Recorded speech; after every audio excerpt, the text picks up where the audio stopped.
प्यारे दोस्तों, अस्सलाम वालेकुम।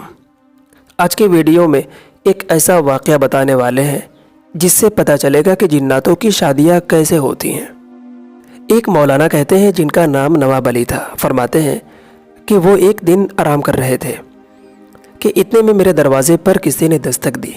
मेरी नींद ऐसी थी कि जब भी कोई दस्तक करता था तो फ़ौरन मेरी आँख खुल जाती। लिहाजा मैं उठा और दरवाज़े को खोला। मैंने देखा कि दो अजनबी नौजवान दरवाज़े पर खड़े हैं, लेकिन मैं उन्हें पहचानता नहीं था। उन्होंने कहा, मौलाना साहब, फ़लाँ गांव में हमारी एक शादी है, आप चलकर निकाह पढ़ा दीजिए। मौलाना ने कहा, माफ़ करना, मैं आपको पहचानता नहीं हूँ, आप लोग कौन हैं? उन्होंने कहा कि हम करीब के गाँव में रहते हैं।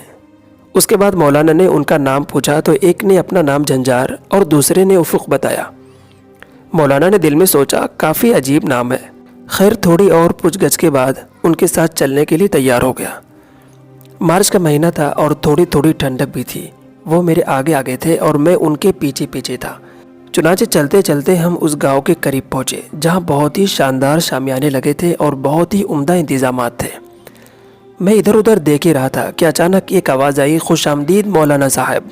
मेरे सामने शलवार कमीज में एक शख्स खड़ा था जिसके बारे में जंजार ने मुझे पहले ही बता दिया था कि ये दूल्हे का बाप है।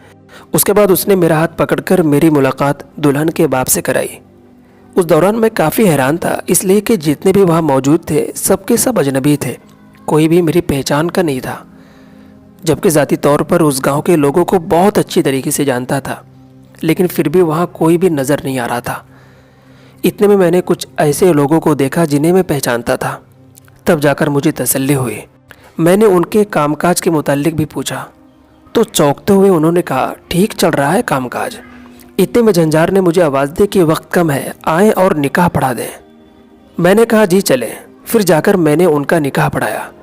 उसके बाद उफ़ुक़ और जंजार, जिन्होंने मुझे यहाँ लाया था, उन्होंने वापस मुझे मेरे घर तक छोड़ दिया और ख़ुद भी वापस चले गए क्योंकि अब भी अंधेरा बाकी था। मैं वज़ू करके सोने की तैयारी करने लगा।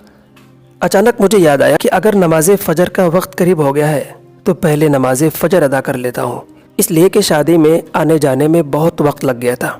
चुनांचे जब मेरी नज़र घड़ी पर गई तो मुझे बहुत ताज्जुब हुआ कि मुझे उठे हुए अभी ज़्यादा वक्त नहीं हुआ था, जबकि उस शादी में मेरा बहुत वक्त लगा था। इसी सोचो विचार में मेरी आंख लग गई।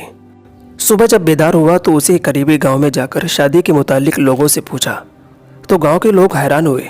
उन्होंने कहा कि कैसी बात कर रहे हैं मौलाना साहब, हम तो रात भर अपने घर ही पर आराम कर रहे थे, हमने तो किसी शादी में शिरकत नहीं की।